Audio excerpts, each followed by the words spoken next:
अस्सलाम वालेकुम dear students. आज का टॉपिक हमारे पास है डार्क रिएक्शन या केल्विन साइकिल, या इसको दूसरे अल्फाज में लाइट इंडिपेंडेंट रिएक्शन भी कहा जाता है। हम जानते हैं कि रिएक्शन की दो टाइप्स होती हैं जो कि हम फोटो सिस्टम में टेक प्लेस होती हैं। First one is the light dependent reaction and the second one is the light independent reaction. सबसे पहले हमारे पास है डार्क। इसलिए कहा जाता है कि पहले हमने प्रीवियस लेक्चर में डिटेल से बात कर ली थी कि जो लाइट रिएक्शन होता है वो टेक प्लेस होता है इन द प्रेजेंस ऑफ लाइट की मौजूदगी में ही वो रिएक्शन होंगे। और उसके हमारे पास प्रोडक्ट आए थे एटीपी और एनएडीपीएच, जो कि अक्कर होते हैं। लाइट रिएक्शन टेक प्लेस हुआ था थैलेमोइड के मेम्ब्रेन के ऊपर।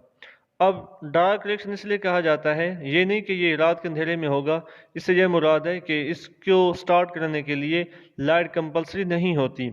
इसी वजह से इसको इस रिएक्शन को डार्क रिएक्शन या लाइट इंडिपेंडेंट रिएक्शन भी कहा जाता है। केल्विन इसलिए कहा जाता है कि केल्विन जो दो साइंटिस्ट थे यूनिवर्सिटी ऑफ कैलिफोर्निया के 1961 में, उन्होंने इस प्रोसेस को डिस्कवर किया। उनके नाम के बिहाफ पर इसे केल्विन साइकिल भी कहा जाता है। और ये होता है क्लोरोप्लास्ट के स्ट्रोमा के अंदर ये प्रोसेस टेक प्लेस होता है।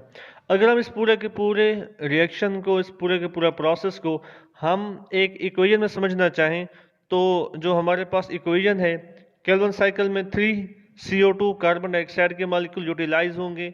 देन हमारे पास 6 NADPH जो कि रिड्यूसिंग पावर है, plus 9 ATP। So these are the 3 reactant in the Calvin cycle. ATP और एनएडीपीएच जो कि प्रोडक्ट होते हैं लाइट रिएक्शन के, जो थैलेमोइड मेम्ब्रेन से लाइट रिएक्शन टेक प्लेस होगा, साइक्लिक फास्फोराइलेशन और नॉन साइक्लिक फास्फोराइलेशन वाला प्रोसेस चलेंगे, तो उसके रिजल्ट के अंदर एटीपी और एनएडीपीएच स्ट्रोमा के अंदर आ जाएगी और CO2 जो प्लांट्स होती हैं वो एनवायरनमेंट से एब्जॉर्ब कर लेंगे। तो इसके प्रोडक्ट में क्या होगा, हमारे पास एक ऑर्गेनिक कंपाउंड बनेगा CH2O थ्राइस बनेगा, साथ ही में हमारे पास बनेगा 6 NADP बनेगा, साथ हमारे पास NADP, पहले हमारे पास H था तो यहाँ पे क्या हुआ, NADP की रिडक्शन हुई है, द रिमूवल ऑफ हाइड्रोजन, इसको रिडक्शन कहा जाता है। तो 6 NADP के मॉलिक्यूल बनेंगे और जो 9 ATP के मॉलिक्यूल होते हैं, तो 9 फॉस्फेट जब यहाँ से रिमूव हो जाएंगे तो बाकी हमारे पास बचेंगे 9 ADP और 9 फॉस्फेट रिमूव होंगे और is a by product water का मॉलिक्यूल हमारे पास आ जाएगा। तो ये ओवरऑल रिएक्शन है केल्विन साइकिल का। अब इसको थोड़ा सा समझने की कोशिश करते हैं। ये आपके पास एक पूरा लाइफ साइकिल है या केल्विन साइकिल है, तमाम के तमाम स्टेप के साथ। इसका स्क्रीनशॉट आप लोग इजीली ले सकते हैं। अगर केल्विन साइकिल की बात कर ली जाए तो इसको 3 स्टेप्स में डिवाइड किया गया है। फर्स्ट में हमारे पास है कार्बन फिक्सेशन। कार्बन फिक्सेशन से मुराद ये है कि जो हमारे पास इन्वायरमेंट में फ्री कार्बन डाइऑक्साइड मौजूद थी, उसको अब जो ही केल्विन साइकिल स्टार्ट होगा वो उसका पार्ट बन जाएगी, ऑर्गेनिक कंपाउंड का पार्ट बन जाएगा वो कार्बन, इसलिए कार्बन फिक्स हो जाती है। देन हमारे पास है रिडक्शन। देन हमारे पास थर्ड स्टेप है रिजनरेशन ऑफ राइबोलोज बिसफॉस्फेट। अब इनको डिटेल के साथ देख लेते हैं।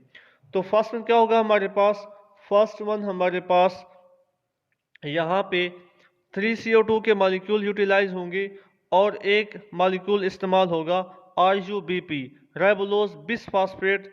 इस 5 कार्बन मॉलिक्यूल है, राइबोलोज बिसफॉस्फेट 5 कार्बन है, जैसा कि इसको ग्रीन से शो किया गया, सॉरी ब्लू से, 1 कार्बन, 2, 3, 4 और 5। और बिसफॉस्फेट इसलिए कि दोनों साइड पे कार्बन नंबर 1 पे भी और 5 पे भी दोनों पे कार्बन 1 और 5 पे, सॉरी कार्बन 1 और 5 पे फास्फेट ग्रुप है, इसी वजह से इसको बिसफॉस्फेट या बाईफॉस्फेट भी कहा जाता है। जैसा कि 3 CO2 के मॉलिक्यूल इस्तेमाल होते हैं, तो अगर आप यूं लिखना चाहें तो आप एक RUBP को भी आगे कंटिन्यू कर सकते हैं जैसे कि आपकी बुक में दिया हुआ, लेकिन आसानी के साथ पूरा कंसेप्ट समझाने के लिए आपके पास यहाँ पर 3 मॉलिक्यूल राइबोलोज बिसफॉस्फेट के यूटिलाइज होते हैं।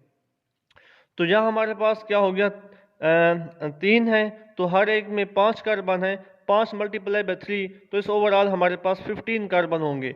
राइबोलोज बिसफॉस्फेट के 3 मॉलिक्यूल और 3 CO2 के मॉलिक्यूल, यानी कि 3 कार्बन है तो एक मॉलिक्यूल यहाँ पे अटैच होगा, एक मॉलिक्यूल यहाँ पे अटैच होगा, एक कार्बन का मॉलिक्यूल यहाँ पर आकर अटैच होगा, तो इससे हमारे पास बन जाएगा एक अनस्टेबल 6 कार्बन कंपाउंड हमारे पास बन जाएगा। अब ये प्रोसेस टेक प्लेस होगा in the presence of enzyme which is known as rubisco. Rubisco क्या है? राइबोलोज बिसफॉस्फेट कार्बोक्सिलेज एक एंजाइम है जो कि राइबोलोज बिसफॉस्फेट के साथ एडिशन कराएगा कार्बन डाइऑक्साइड की। अब रुबिस्को एंजाइम की मदद से ये 5 कार्बन वाला जो कंपाउंड है चेंज हो जाएगा 6 कार्बन वाले कंपाउंड के अंदर, जो कि बहुत ही अनस्टेबल मॉलिक्यूल होता है। पहले हमारे पास 15 कार्बन थे, अब यहाँ पे हमारे पास क्या आ जाते हैं? यहाँ पे हमारे पास आ जाते हैं 18 कार्बन। देन हमारे पास क्या होगा? ये अनस्टेबल जो मॉलिक्यूल है हमारे पास 6 कार्बन वाला, ये यहाँ पर दरमियान से ब्रेक डाउन होगा, ये यहाँ से ब्रेक डाउन होगा, ये यहाँ से ब्रेक डाउन होगा और ये यहाँ से ब्रेक डाउन होगा। तो अनस्टेबल 3 जो मॉलिक्यूल अनस्टेबल मॉलिक्यूल था ये 3 मॉलिक्यूल में टूटेगा, लाइक 1 2 3 4 5 और 6। ये 6 अलग अलग मॉलिक्यूल में टूटेगा। हर एक मॉलिक्यूल को नाम दिया जाता है 3 फॉस्फोग्लिसरेट। तो हमारे पास ग्लिसरॉल्डिहाइड बन जाएगा और कार्बन 3 फॉस्फेट ग्रुप की मौजूदगी की वजह से इसको नाम दिया जाता है 3 फॉस्फोग्लिसरेट का। अब 3 फॉस्फोग्लिसरेट के हमारे पास क्या है कि 6 मॉलिक्यूल हैं। अब यहाँ पे क्या होगा? 6 मॉलिक्यूल एटीपी के यहाँ पे यूटिलाइज होंगे, जिससे हमारे पास बनेगा 6 एटीपी के मॉलिक्यूल और यहाँ पे 6 फॉस्फेट के मॉलिक्यूल यहाँ से रिमूव हो जाएंगे।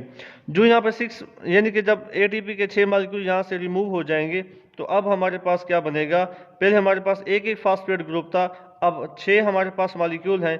6 एटीपी के मॉलिक्यूल की ब्रेकडाउन हुई तो कार्बन नंबर 1 के साथ भी एक फॉस्फेट ग्रुप आ जाएगा, like this one. Carbon number 1 पे भी फॉस्फेट है, 3 पे भी फॉस्फेट है, इसको ओवरऑल नाम दिया जाएगा 1 बिस फॉस्फोग्लिसरेट। इसके भी हमारे पास 6 मॉलिक्यूल हैं।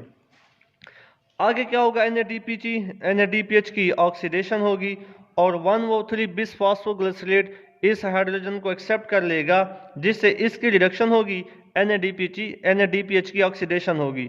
साथ यहाँ पे 6 ये जो फॉस्फेट अटैच हुए थे ये यहाँ से रिमूव हो जाएंगे। जो हमारे पास ये 6 फॉस्फेट यहाँ पे रिमूव हो जाएंगे तो बाकी हमारे पास दोबारा से बन जाएगा ग्लिसरॉल्डिहाइड 3 फॉस्फेट। इनमें से एक जो 3 फॉस्फोग्लिसरेट का मॉलिक्यूल है इज अ बाई प्रोडक्ट, यहाँ से रिमूव हो जाएगा। ग्लिसरॉल्डिहाइड 3 फॉस्फेट यहाँ से रिमूव हो जाने के बाद आगे जाके प्लांट से ये ग्लूकोज बनेगा। अब हमारे पास एक फॉस्फेट के रिमूव होने से बाकी हमारे पास बचे हैं 5 मॉलिक्यूल। अब 5 मल्टीप्लाई बाय 3, इसमें भी 15 कार्बन मौजूद हैं। अब यही हमारे पास 15 कार्बन वाला कंपाउंड जो हमारे पास मौजूद है, जिसको हमने नाम दिया है ग्लिसरॉल्डिहाइड 3 फॉस्फेट का, ये 5 इसमें मॉलिक्यूल शामिल हैं। ये यहाँ पर क्या इसमें से मजीद 2 फॉस्फेट यहाँ पे रिमूव हो जाएंगे। 2 फॉस्फेट के रिमूव होने से बाकी हमारे पास बचेगा ग्लिसरॉल्डिहाइड 3 फॉस्फेट। अब ये एक फॉस्फेट ये रिमूव हो गया, एक ये रिमूव हो गया, तो बाकी हमारे पास 3 बचे। 3 मॉलिक्यूल हमारे पास बच जाएंगे ग्लिसरॉल्डिहाइड 3 फॉस्फेट के। अब ग्लिसरॉल्डिहाइड 3 फॉस्फेट के 3 मॉलिक्यूल हैं, इसमें एक और 3 मॉलिक्यूल एटीपी के यूटिलाइज होंगे इस प्रोसेस के दौरान और एक फॉस्फेट यहाँ पर अटैच हो जाएगा। अटैच हो जाने के बाद दोबारा जब कार्बन नंबर 1 पे भी एक फॉस्फेट अटैच होगा तो इससे दोबारा हमारे पास एक कंपाउंड बनेगा राइबोलोज बिसफॉस्फेट। अब इसमें 3 मॉलिक्यूल राइबोलोज बिसफॉस्फेट के हमारे पास बन गए, जो कि दोबारा रुबिस्को एंजाइम की मदद से एक और CO2 के मॉलिक्यूल इसमें एडिशन होगी। एडिशन हो जाने के बाद दोबारा ये साइकिल रिपीट होता रहेगा हत्ता कि ग्लूकोज की जो क्वांटिटी रिक्वायर्ड है वो हत्ता के प्लांट्स बना नहीं लेते। अब यहाँ पर एक मेन मुद्दा यही था कि हमारे पास ये जो मॉलिक्यूल बना ग्लिसरॉल्डिहाइड 3 फॉस्फेट, जिसको G3P भी कहा जाता है, अब क्या होगा? एक्चुअली ग्लूकोज डायरेक्टली नहीं बनता बल्कि इनडायरेक्टली जो G3P है ये फर्दर इसकी आगे प्रोसेसिंग होती है, जिससे ग्लूकोज के मॉलिक्यूल की फॉर्मेशन हो जाती है। तो ये हमारे पास ओवरऑल प्रोसेस है केल्विन साइकिल का, या जिसको डार्क रिएक्शन भी कहा जाता है।